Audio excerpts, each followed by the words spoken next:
So on every Sunday morning, I was hearing stories about the Rapture, about impending nuclear Armageddon, and about the importance of the state of Israel, colonization, the occupying of Jerusalem. Then, all of a sudden, the Christian Zionist says, well, clearly this is necessary for the second coming, right? That says, how dare you uncritically destroy other people's lives for the sake of your theological fantasy, but also for the sake of your imperial fantasy. Much of the support for Zionism in the United States stems from an evangelical Christian background. Our guest today is the Reverend Robert Smith, a lecturer and religious thinker. We examine Christian Zionism and its fundamental principles in depth. He contends that Zionism is deeply connected to the story of America and indeed the story of modernity. You argue that it's far deeper, and there is almost a religious duty within parts of American society to support Israel. Well, it's a tremendous challenge for American empathy toward Palestinians. There's a variety of ways that Christian Zionists deal with Palestinian Christians, deal with the problematic of them. If you're allowing your abstract ideal to override the life and well-being of flesh and blood people, then you're engaging in a form of extremism that must be not just spoken against, but defeated. Reverend Dr. Robert Smith, welcome to The Thinking Muslim. So happy to be here. Thank you. Well, it's lovely to have you with us, and I am really looking forward to our conversation today because we had a brief conversation a few days back at an event, and really I was fascinated by what you talked about. I mean, we're looking at Christian Zionism today and the roots of Christian Zionism, particularly here in the US, but I'm sure we will talk about Christian Zionism around the world and how in many ways Christian Zionism has embedded itself as a philosophy or as a way of thinking in so many Western societies. I mean, we see it in Britain, but I think it's very acute here in the United States. And I was struck by something you said to me that day when we met, when you talked about how embedded this ideology really is it's knitted into the American way of thinking. It's almost part and parcel of what America is. So I want to explore that idea today and what Christian Zionism is, its origins, and I know you're really the best person to talk to us about that. Now, before we begin, can I just get a quick idea about yourself, your background? Because I remember you telling me that you were brought up to be a Christian Zionist, and so something must have shifted in your worldview. So just tell us a little bit about that. Like, why were you brought up to be a Christian Zionist, and what changed for you? Well, thank you for that question, and thanks for having me on the podcast. I am thrilled to be in this conversation with so much reach beyond audiences here in Texas. And so we're meeting here in northern Texas. I'm originally from Oklahoma City, which is just north of here, about a 3-hour drive. I was raised in Oklahoma City throughout the 1980s as a Pentecostal Assemblies of God Christian. So on every Sunday morning, I was hearing stories about the Rapture, about impending nuclear Armageddon, and about the importance of the state of Israel. That was my steady diet growing up. And it was one of the first mega churches in the United States. There was there is still a group called Trinity Broadcasting Network that would broadcast from our church on Sunday evenings. So that televangelist culture that was just beginning in the early 80s was something I was raised in organically. So like I said, nuclear Armageddon, the state of Israel, and of course, Republican politics, all woven together in this context of 1980s Oklahoma City. Oklahoma is still the most Republican state in the country. Every county in the last election voted for President Trump. Wow. So that was the environment I was raised in. I moved in January of 1991 to Germany. My father had a position with the U.S. government that allowed me to go to an international high school. And that really was the beginning of the shift in my perspective.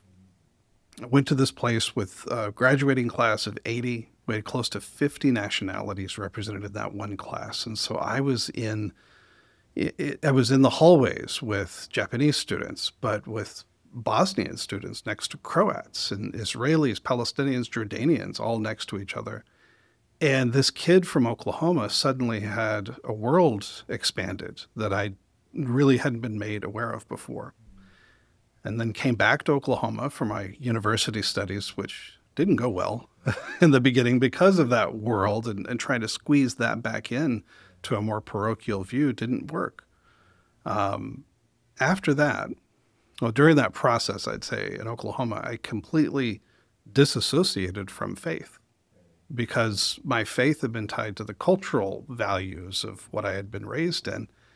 But it was during university studies I became a Christian again, but in a very liberal, a very open, expansive view. And that's what sent me off to seminary. But the first degree I earned at my Christian seminary was an MA in Islamic studies. Really? And so from that moment on, getting to know Islam, and at this Christian seminary, having Muslim teachers alongside my Christian teachers, again, worlds opened. But in that process, while I was in seminary, 9/11 happened.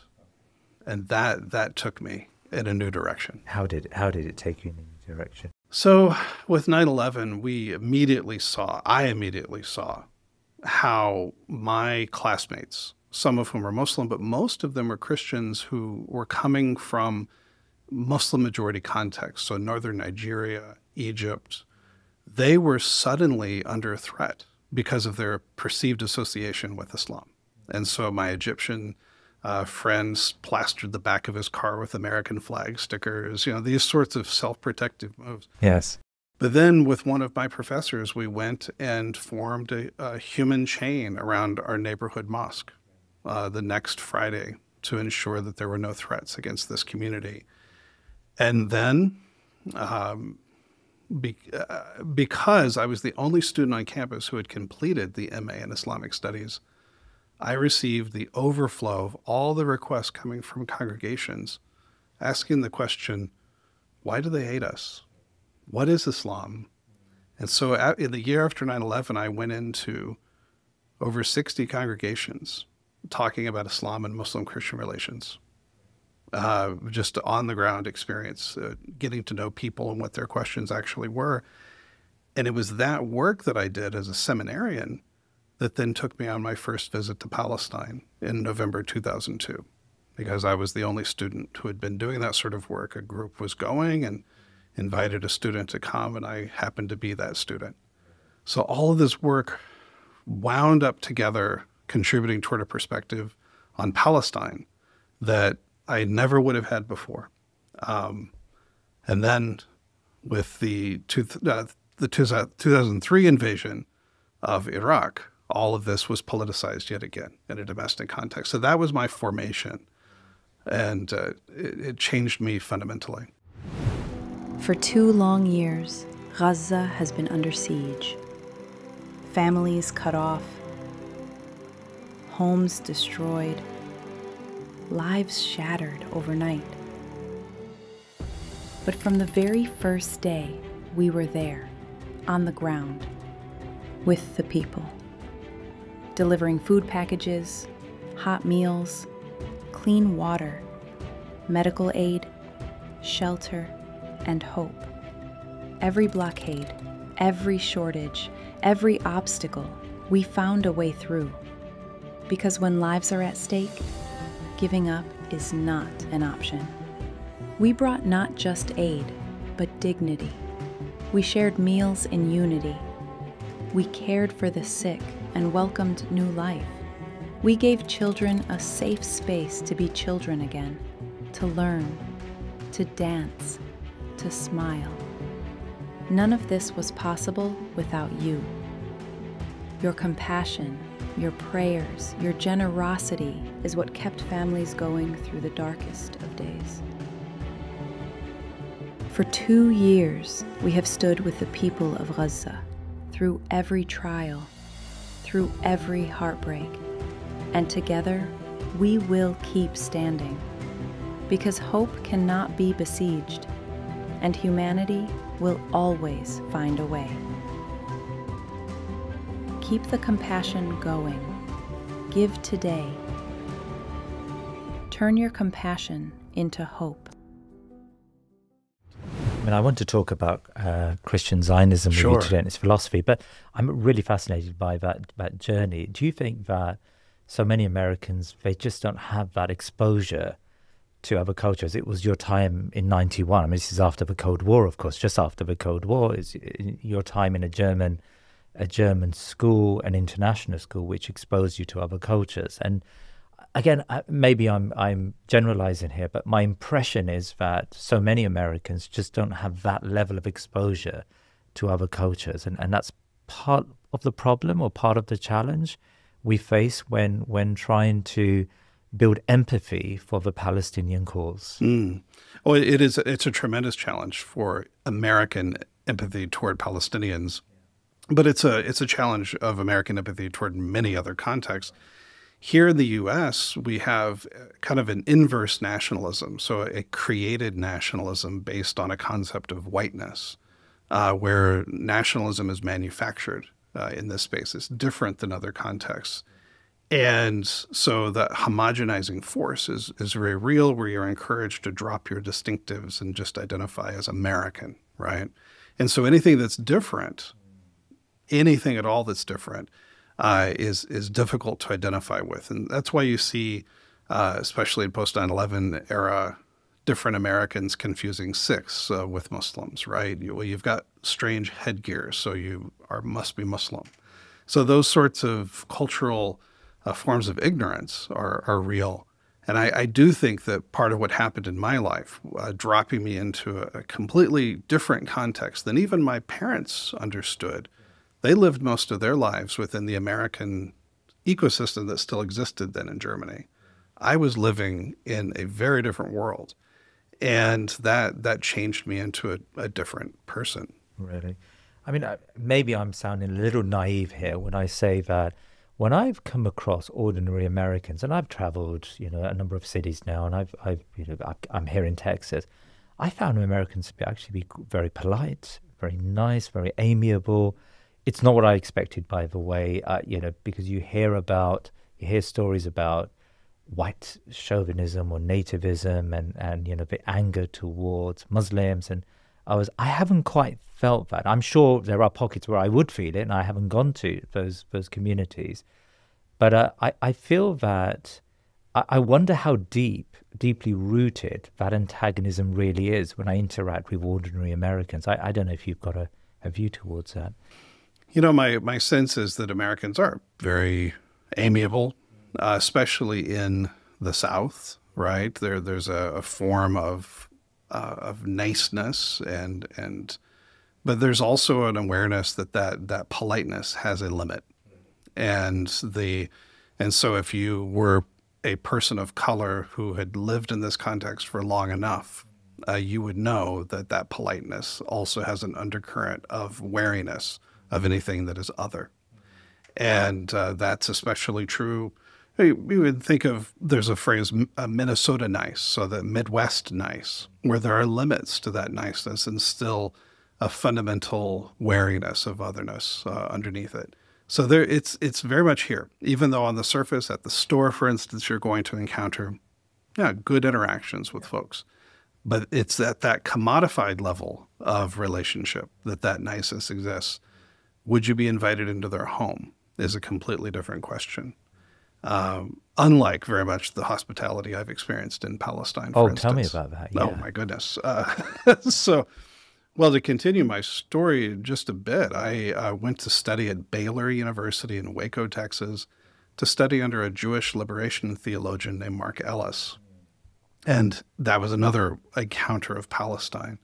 But when I started working for my denomination, the Evangelical Lutheran Church in America, in 2007, I was our director for mission in the Middle East.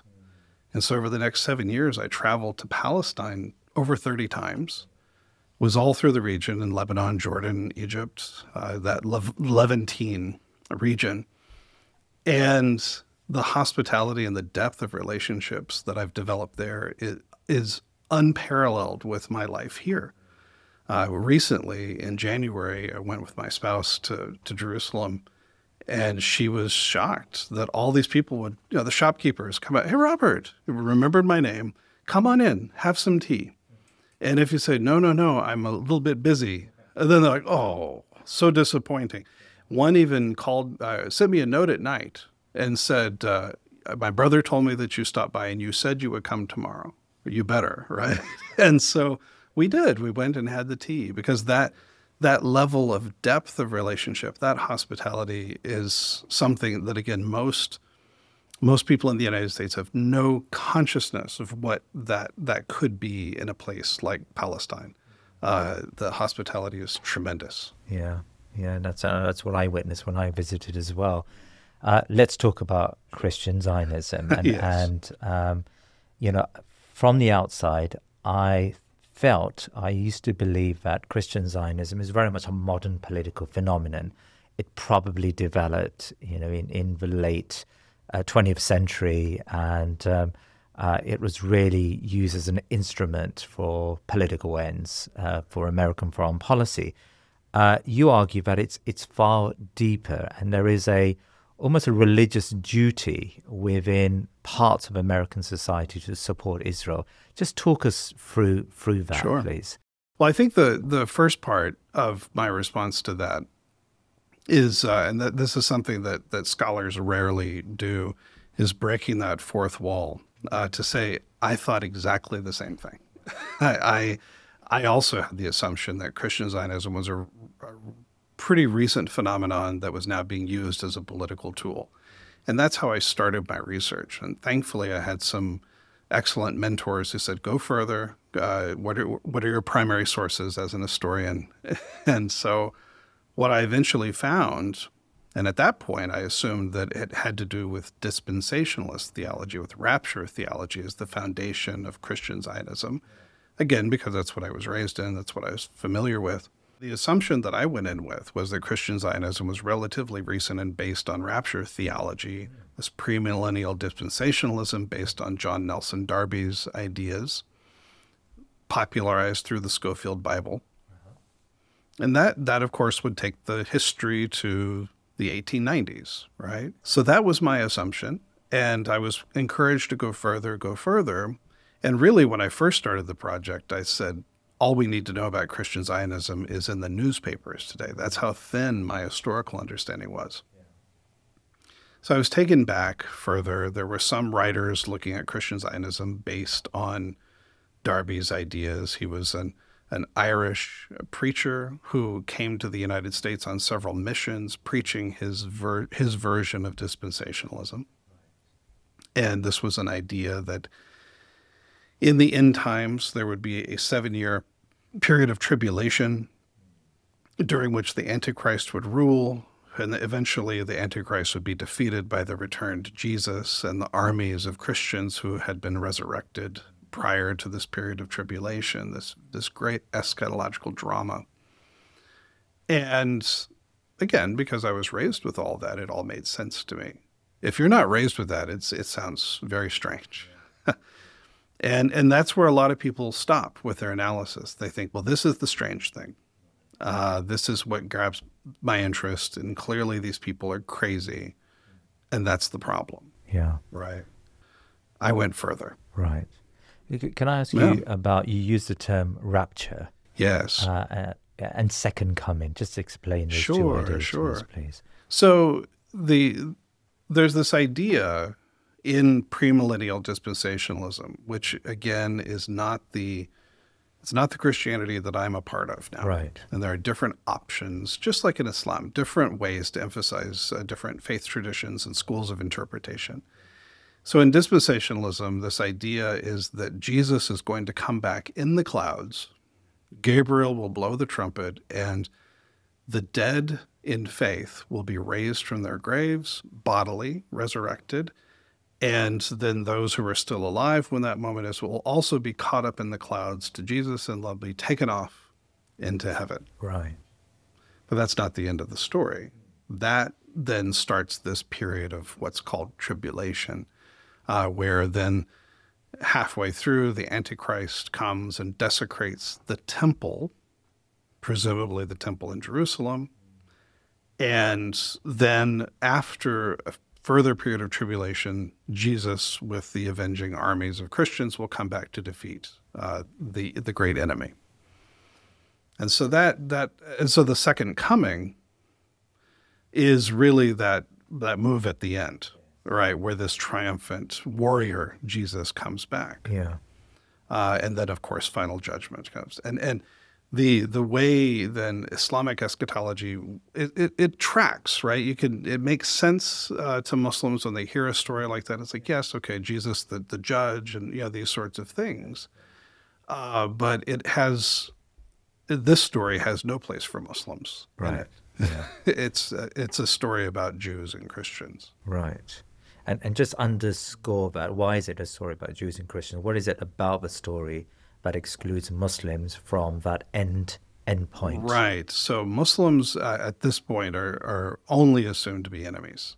And that's what the deeper history actually begins to show us, of how Muslims become constructed within this Christian Zionist narrative. Muslims are solely understood as enemies. Jews have an opportunity to convert to Christian faith, right, at some point in this process, and therefore can be redeemed. Right. So the state of Israel is an embodiment of that final point before the Antichrist arrives. So the state of Israel has to be present as a unified state, as a state for Jews. Antichrist arrives, desecrates the temple, and that leads to Jesus' second coming and the defeat of the Antichrist. You have described the more recent formulation of what an evangelical Christian Zionist might say. Yeah. But of course, the assumption of the state of Israel didn't exist within a Christian Zionist framework before the state of Israel existed, right? Okay. And so this is a theological system that shifts and changes over time to account for political developments. And all of a sudden, with the founding of the State of Israel, and especially its expansion in 1967, especially the colonization, the occupying of Jerusalem, then all of a sudden, the Christian Zionist says, well, clearly this is necessary for the second coming, right? That gets incorporated into the system. And then clearly, this is Hal Lindsey in particular saying that 1948 is the founding of the State of Israel. 1988, therefore, must be the time of one biblical generation of 40 years. Therefore, must be the time we have to look out for the rapture. It's because of Jesus' statements about this generation will live to see. And so you have all of those ways that contemporary political developments get brought in to Christian Zionist thought, which, of course, makes it a very contingent theology if contemporary politics is actually informing what you think is truth. Yeah. And now you argue that it doesn't start at John Nelson Darby. No. It goes deeper. Explain that. Let's go further back. In fact, John Nelson Darby was anti-political. He encouraged his followers to not vote, to not participate in political systems. And so that's the crux of my argument. His anti-political stance meant that how could he be really the father of this profoundly political ideological movement? He was a separatist. And that has been taken up by some scholars to say that makes sense, that Darby cannot be the sole person who originated Christian Zionism. Yeah. In fact, Darby was operating off of a Christian Zionist framework that had been developed centuries before. And that's what my research finally took me to. Looking at these ideas of, first of all, I was looking at the question of dispensationalism and how the dispensation concepts came into the earliest forms of English Protestant thought.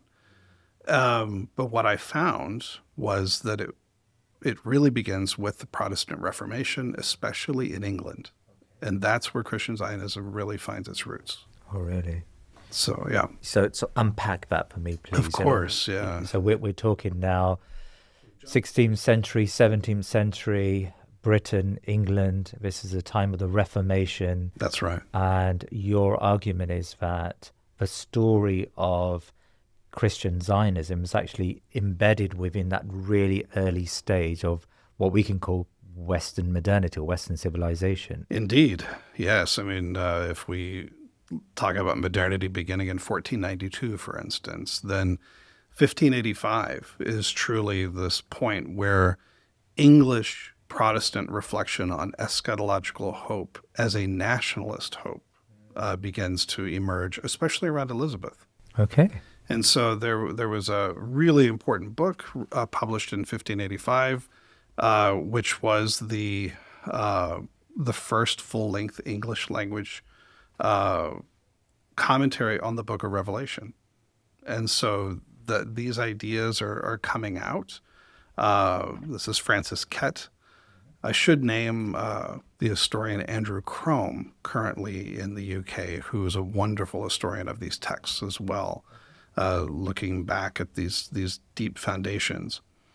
So Kett is operating, but it's really a person named Thomas Brightman who brings this together in a in a four-part structure. And by the time, Thomas Brightman he lives between 1562 and 1607. He wrote this book titled Apocalypsis Apocalypsios, which is another full-length commentary on the Book of Revelation. And that's published in 1609. And the first English translation from Latin is published in 1611 in Amsterdam. And this is right in the thick of the Civil Wars, right? And so he is producing, as a Presbyterian, Puritan, he's producing this commentary on Revelation. In that book, he's very much criticizing the Church of England as no better than Catholics. And, from this Puritan standpoint. But he says that to put England back on the road to God's redemptive favor, we need to no longer be like the Church of England and run neither hot nor cold. We need to be passionate in our faith. And therefore, we have to overcome God's anger with us through a Judeo-centric interpretation of prophecy. A Judeo-centric interpretation of prophecy.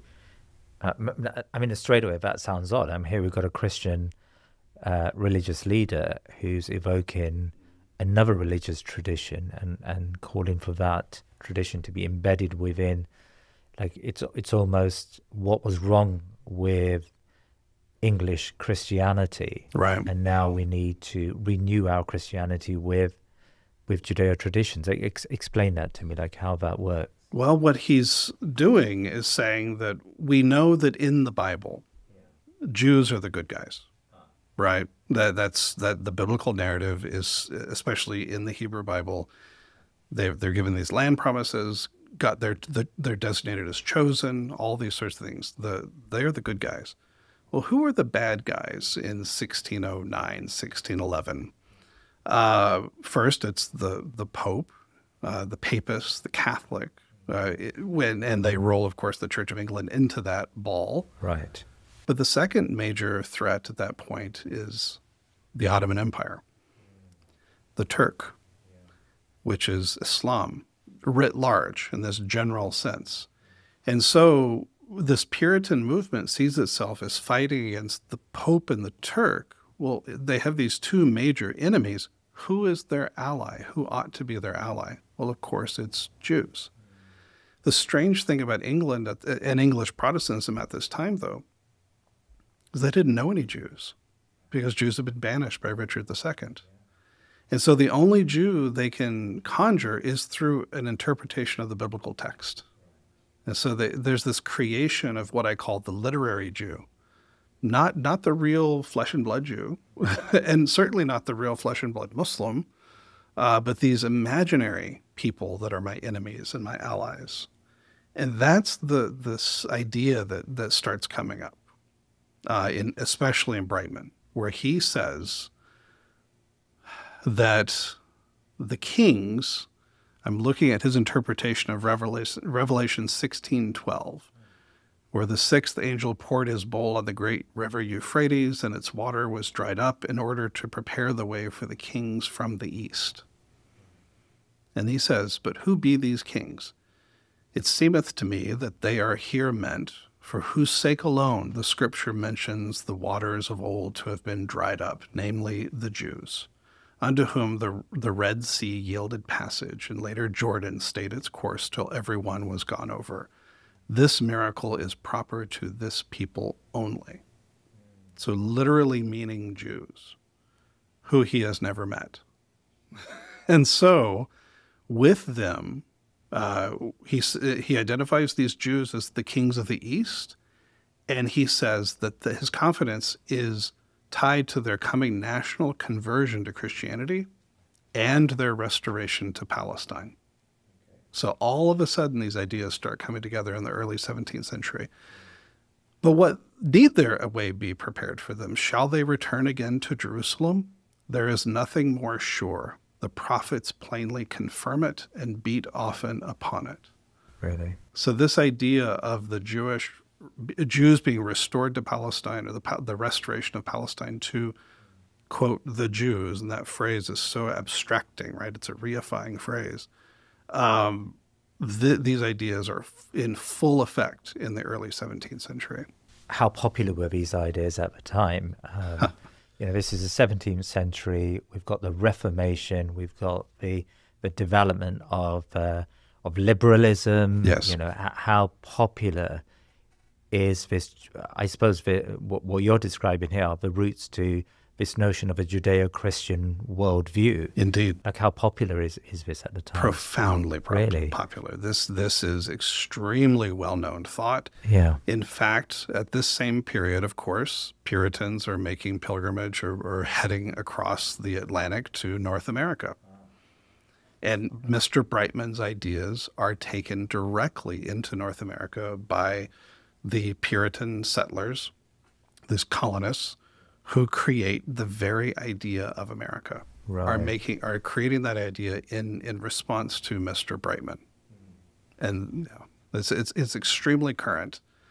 And again, this idea that when he talks about the restoration of the Jews, this is specifically to defeat the Ottoman Empire.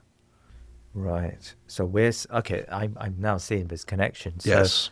the early Pilgrim Fathers, the early migrants to America, they embrace and adopt this way of thinking, and they come to America. So how woven is that into the very basic idea of what America is as a country?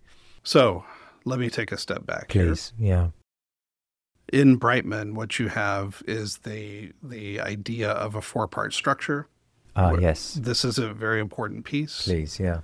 Where you have the enemy proper to each being the Jew and the Puritan. The proper enemy to the Puritan is the papacy. The proper enemy to Jews is the Turk, the Ottoman Empire, Islam.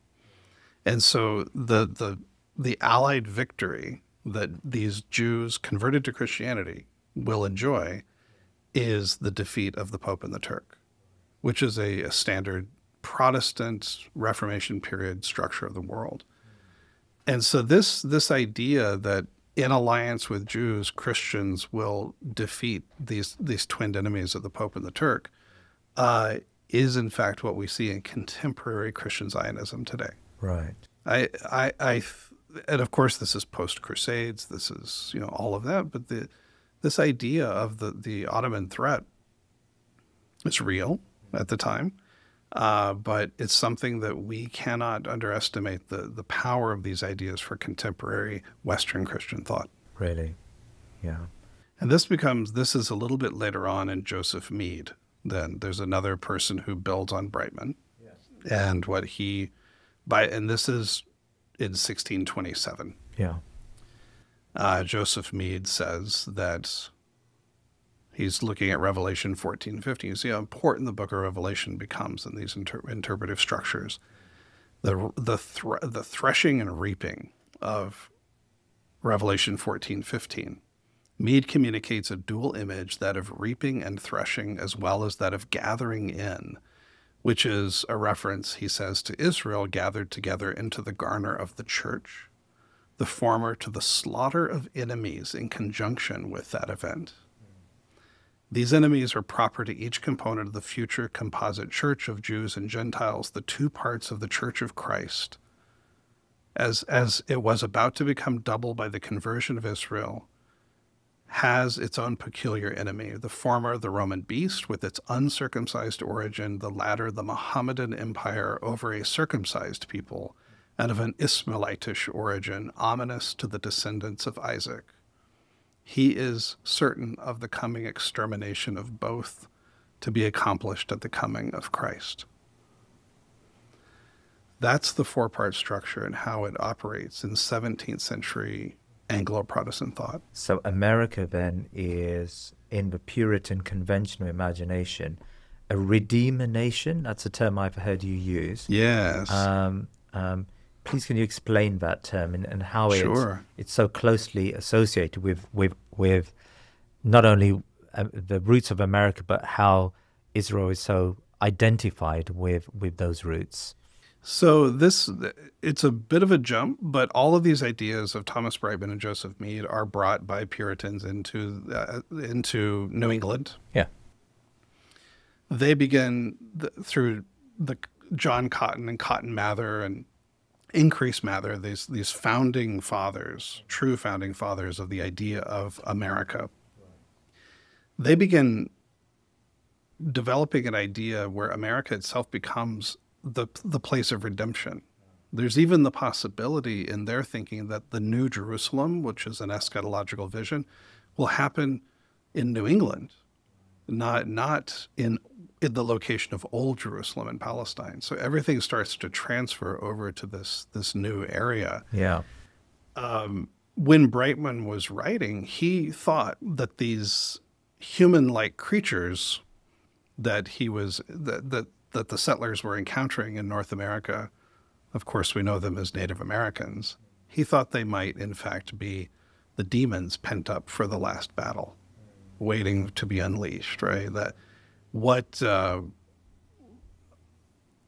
the early Americans said was, no, Mr. Brightman has an antique fancy of America being hell. So they start separating themselves. Once they start making that move to separate themselves from English identity into a more specifically Anglo-American identity, then the idea of America itself begins to form. Yeah. The fact that, and yes, what they're saying is this New Jerusalem being located in America, the eschatological hope of the planet, of the universe, really does come to America. Right. And it does become our responsibility then to tame the wilderness, to colonize, to civilize. And I'm, as I said earlier, I'm from Oklahoma. I'm a citizen of the Chickasaw Nation. I'm an indigenous American myself. And to hear these anti-indigenous concepts woven into these concepts of redemption is painful. Just as everything I've said, I want to be clear about this Christian defeat of Islam has to be painful and offensive for Muslims to hear. Yes, these are deeply offensive ideas, but we have to share the truth of them.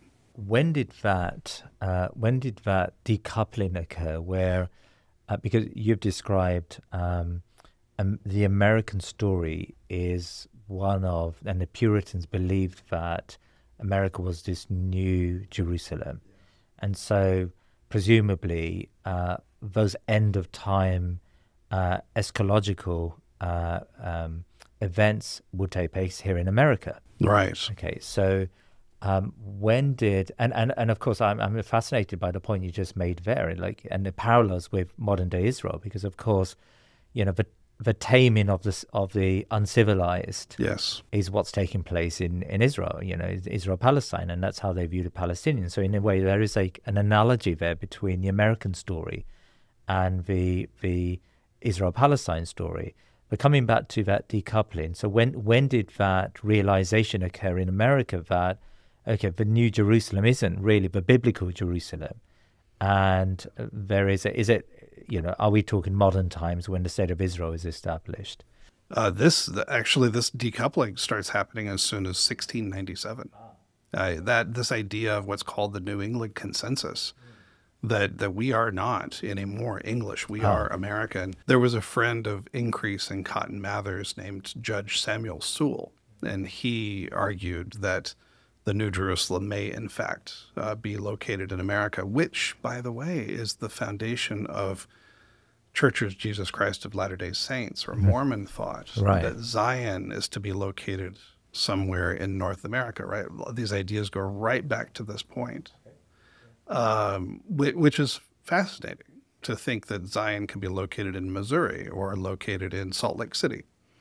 But those ideas could not have happened without this break happening in 1697. Can you tell me a little bit about the 1649 Cartwright petition presented to Oliver Cromwell and William Blackstone's 1891 memorial to U.S. President Benjamin Harrison? Both tied biblical prophecy, I believe, to political action. I mean, how did these two moments shape the trajectory of Christian Zionism in this new world? Part of the problem in the early studies of Christian Zionism is that nobody knew what we were talking about. And so especially scholars, analysts, we needed to define our terms, and that wasn't happening because we all had a sense of what it was, but nobody was trying to develop an analytical definition. So that's what I did in the beginning. So my definition of Christian Zionism is that Christian Zionism is political action informed by specifically Christian commitments to promote or preserve Jewish control over the geographic area now comprising Israel and Palestine. This definition is important in a few different ways, and many younger scholars have made their established their careers on challenging the definition. I'm super happy with that. But the most important part of the definition is to say that Christian Zionism is political action. It's not necessarily the beliefs that lead to that political action, because those beliefs can change over time, can shift, and can be coming from very different ideological perspectives. But the outcome of promoting or preserving Jewish control over the land based on your Christian commitments, what your political action is where you tip over into Christian Zionism. So what I've said about Thomas Brightman, about Joseph Mead, those are all theological systems. It wasn't until 1649 that Joanna and Ebenezer Cartwright, who were English subjects living in Amsterdam among Jews, flesh and blood, real-life Jews, that during the Civil Wars, they wrote to Lord Thomas Fairfax and said, if we would collaborate with the Dutch and take the sons of Israel, Jews, to Palestine as their inheritance, then God will bless our country and these civil wars will end. This is an explicitly political action, right? Yeah. And that's the first document that shows any form of political action being taken. But of course, it's a self-interest of political action. It's to bless England, which is a curious thing about Christian Zionism. We do this with Jews in order to bless us, which of course is the logic of the Christian Zionist interpretation of Genesis 12:3. I will bless those who bless you and curse those who curse you. So it's putting that into political action.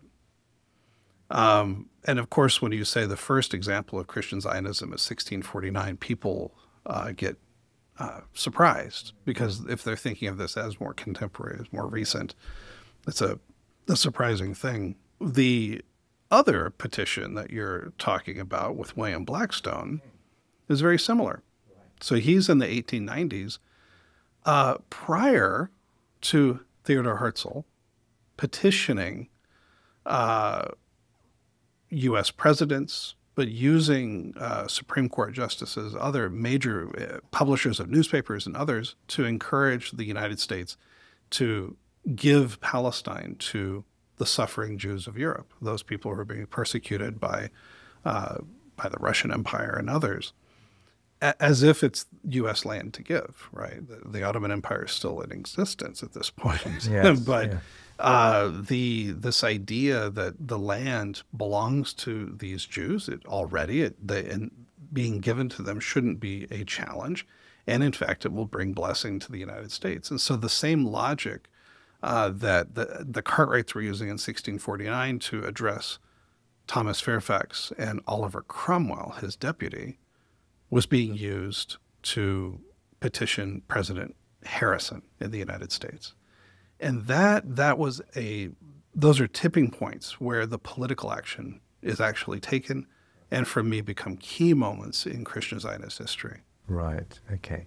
Have we said enough about the basic contours of Christian Zionism? The Red Heifer comes to mind. That's been a contemporary conversation.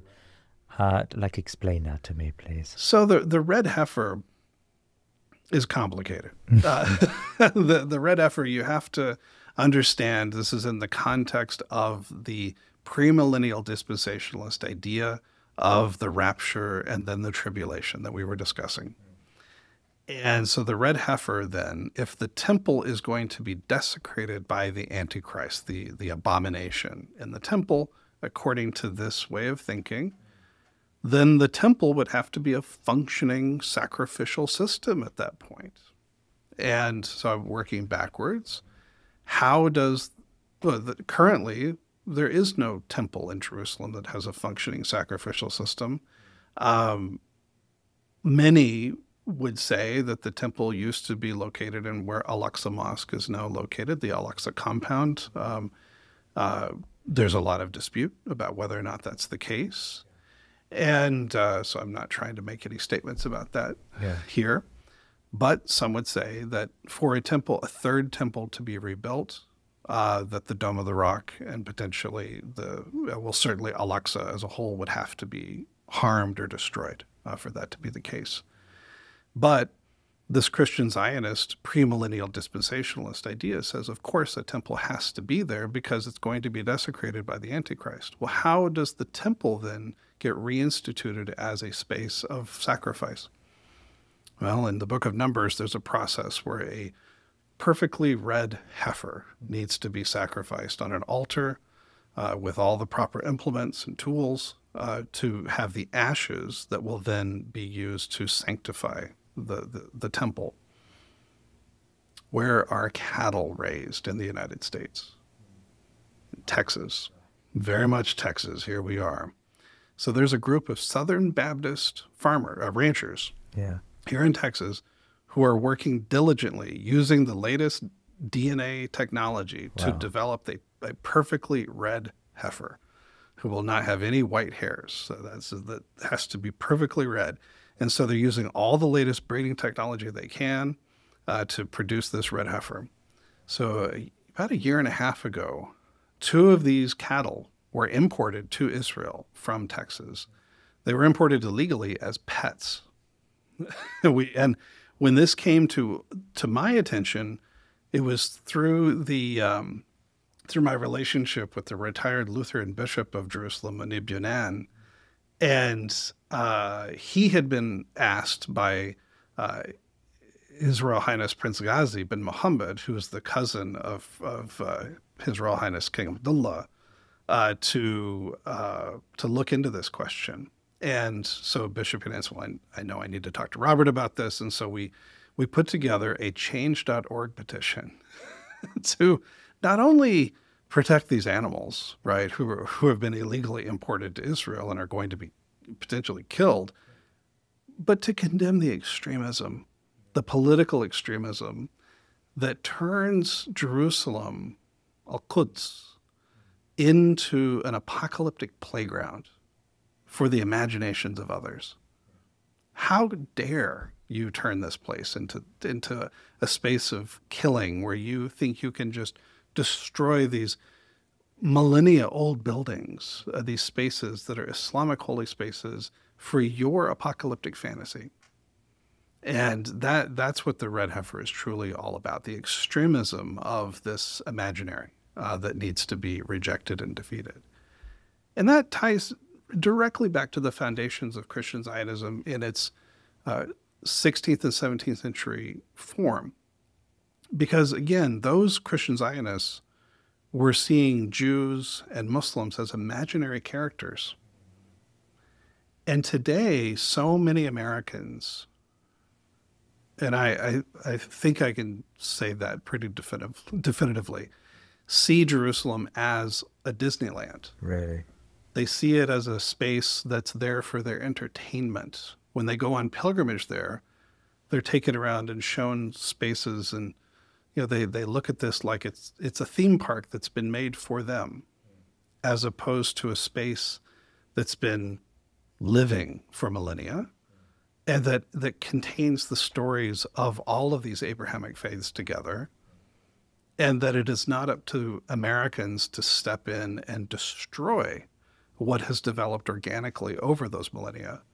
And I think that any idea that you can simply sacrifice a red heifer and restart the temple sacrificial system, who cares what's been there before for the last 1,500 years? Who cares? Well, my friends, you're an extremist if that's what if you're allowing your abstract ideal to override the life and well-being of flesh and blood people and living, acting communities. Then you're engaging in a form of extremism that must be not just spoken against, but defeated. Yeah. And that's part of what drives me in this work. Right. Okay. So Reverend Roberts, you are an ordained minister. So you're someone who's well-versed in Christian tradition.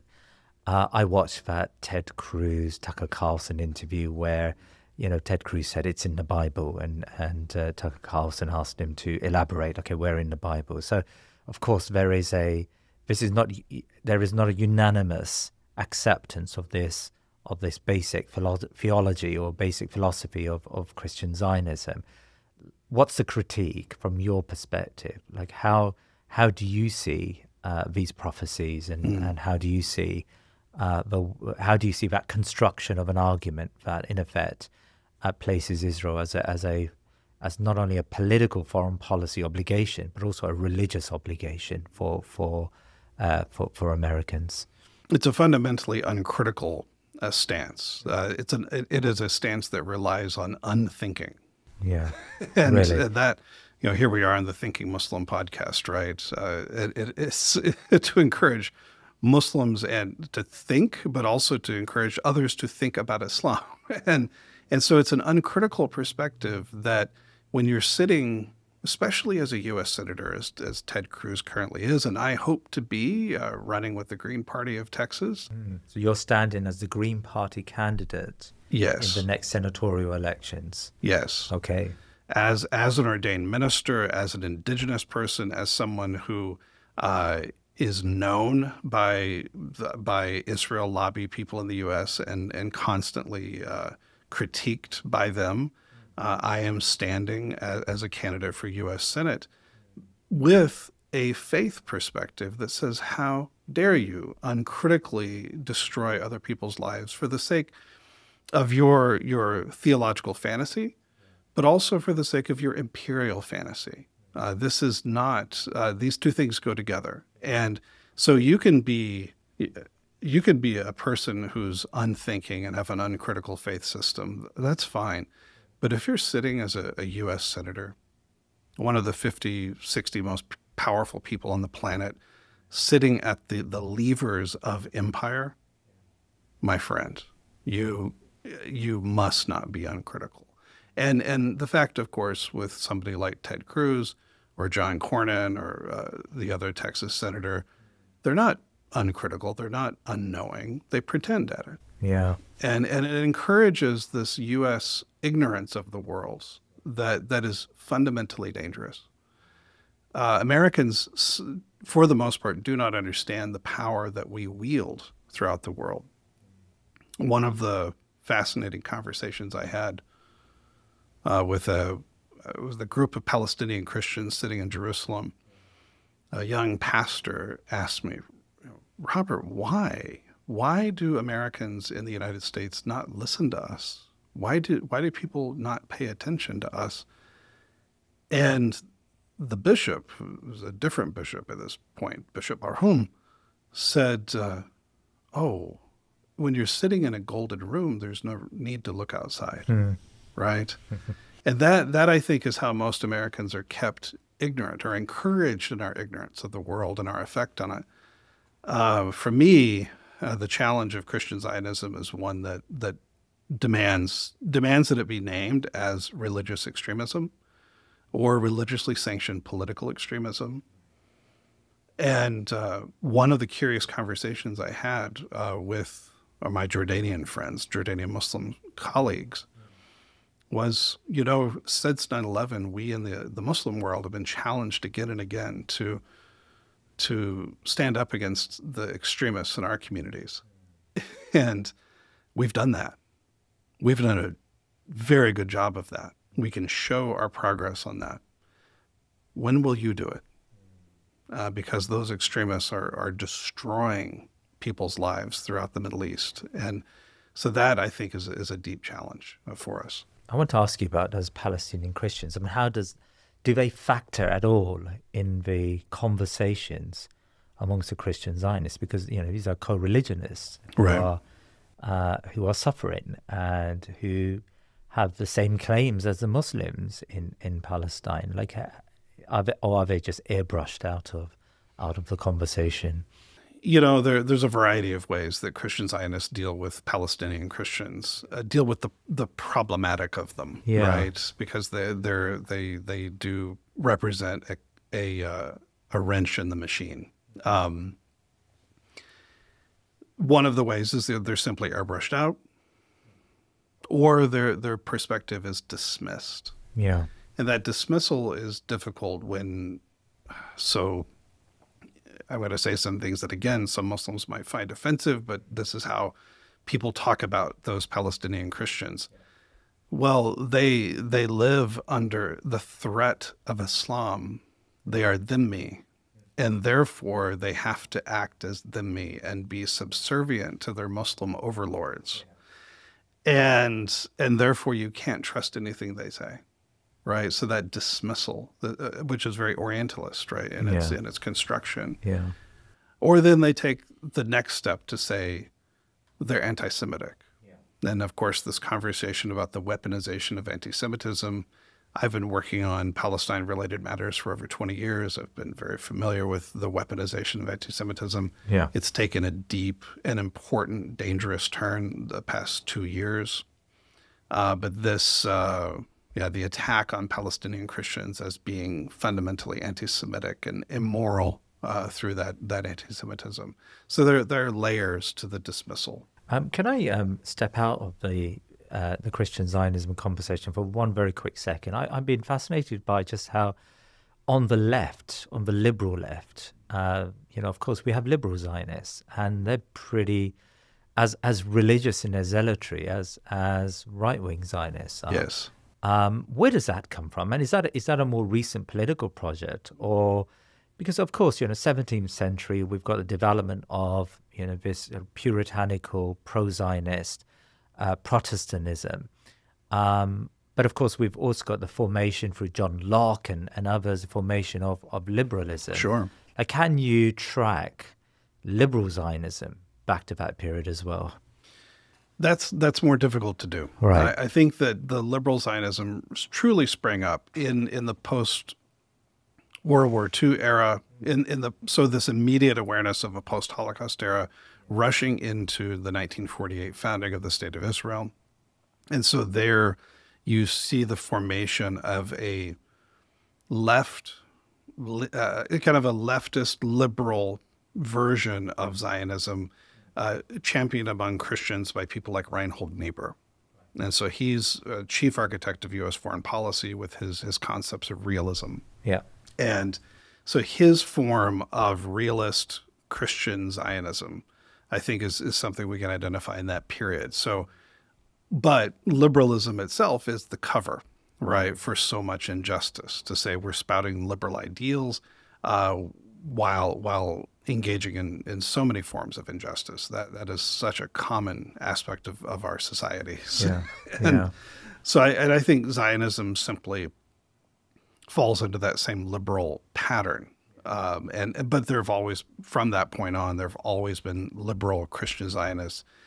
That gets intensified in the 1980s with the rise of, and really post-67, the rise of post-Holocaust Jewish thought with debates between Elie Wiesel and Richard Rubinstein, and Christians that are part of those conversations as well. So you have the development of a specifically post-Holocaust Jewish Christian dialogue that identifies problems within Christian theology that are worth identifying. And Christian theology did of course contribute not only to the Shoah, to the Holocaust, but to millennia of Jewish suffering. And so we need to take account of that as Christians. But when the answer then is to empower the state of Israel to protect Jews, and as a liberal value, and that protection then results in untold harm to Palestinian populations suffering under settler colonial reality, then we have another set of questions we need to ask.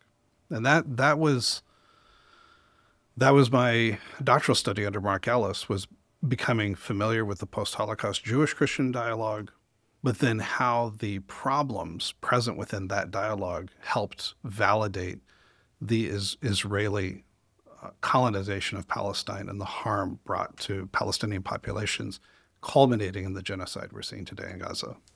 Now, I want to end this interview by talking about the contemporary, what's happening at the moment in right-wing circles. And it's been pretty interesting.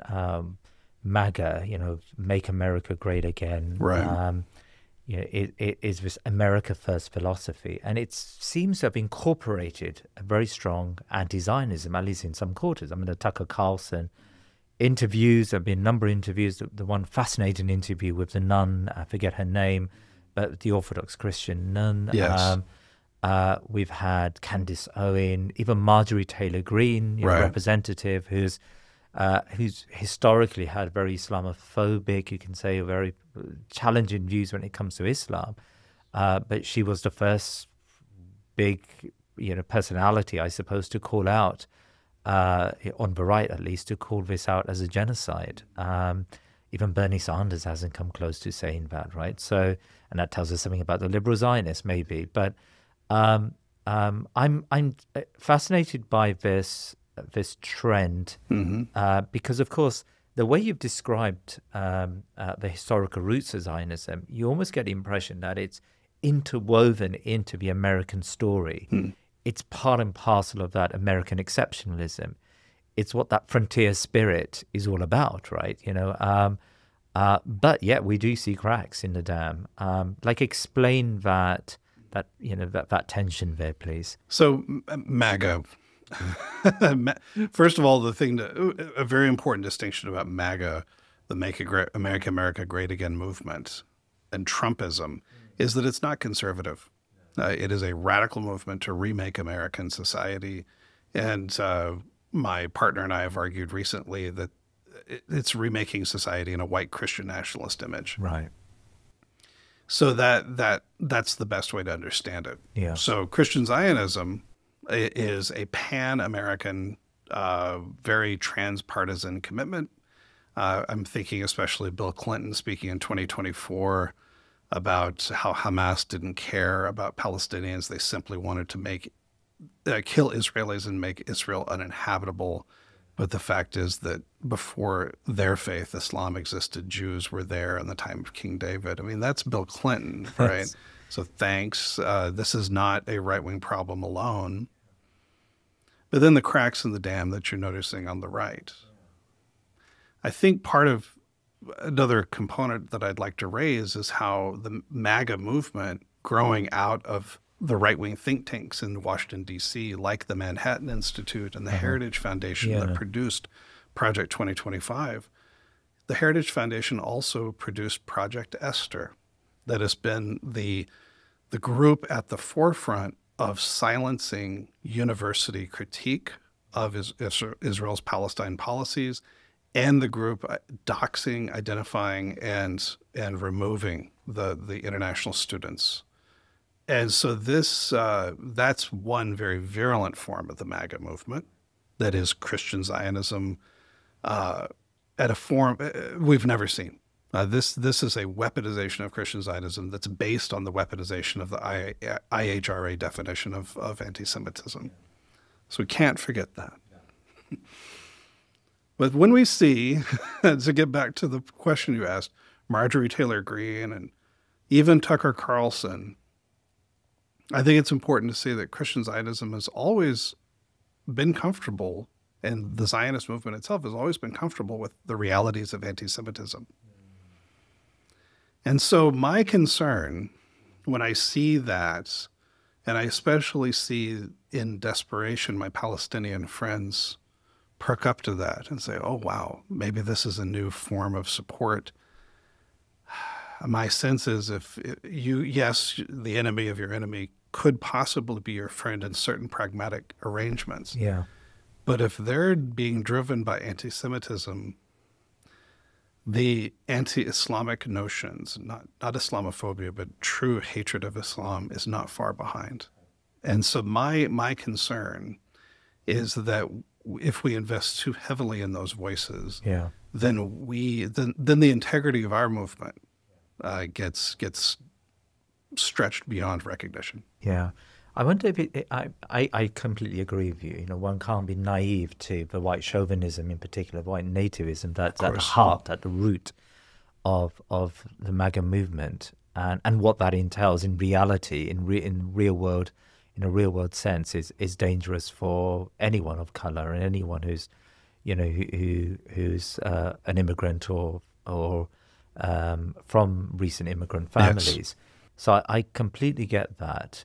But I just wonder whether there is an argument to say that at least trying to shape that MAGA movement in a positive direction is something that's plausible, and because you're not dismissing it, you're actually arguing that Marjorie Taylor Greene and Tucker Carlson, there's a genuine tension there with the more established MAGA think tankers in Washington. And of course, you know, that side of MAGA has an aversion to elites.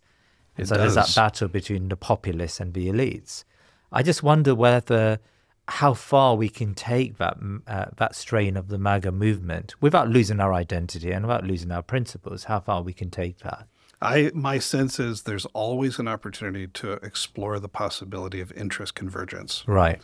And yes, of course, the billions and billions of dollars and pounds that are sent to the state of Israel to prop up its colonization and genocidal project is something that absolutely must be questioned. And if nativists are the ones that are going to be raising the question most clearly, so be it. We just need to understand that they can't suddenly become our standard bearers. Yes. We can welcome them into a conversation to say, it's good of you to join us after 20 years, right? Or after 60 years.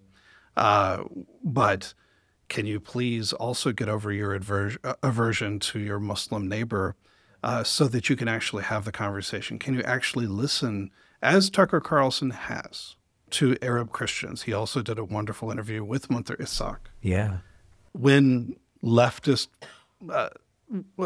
so he spoke to Munter Ishaq when leftist journalists simply would not. And I see, yes, Tucker has been a surprising force in this conversation. Yeah. There's no reason to boycott him or to ice him out. Yeah. If he's amplifying the voices that need to be amplified, so be it. One last question for you. I mean, I was fascinated by a judge at the ICJ, Judge Julius Saputindi, yes, who openly invoked the Christian faith in siding with Israel, yes, telling a congregation that the Lord is counting on her to stand on the side of Israel. She's also used this in the past month. Her dissenting judgment was very much enmeshed with this religious Christian Zionism. Yes. Does that show that Christian Zionism in a way is a global phenomenon now? The way I understand Christian Zionism has been primarily through analysis of the United States and its Anglo-American foundations. What my global set of colleagues have demonstrated to me and that I've been so grateful for is the pernicious global reach of Christian Zionist ideology. And it's true. This judge on the ICJ standing against the South Africans who brought the case of genocide, appealing not to law, not to statute, but to her Christian Zionist faith and responsibility. This is a clear demonstration of how extremism operates. Right. And so, yes, Christian Zionism is a fundamentally problematic ideology that's present not just in many parts of Africa, but is very present in Latin America, especially in Brazilian evangelical politics that supported Jair Bolsonaro. Really?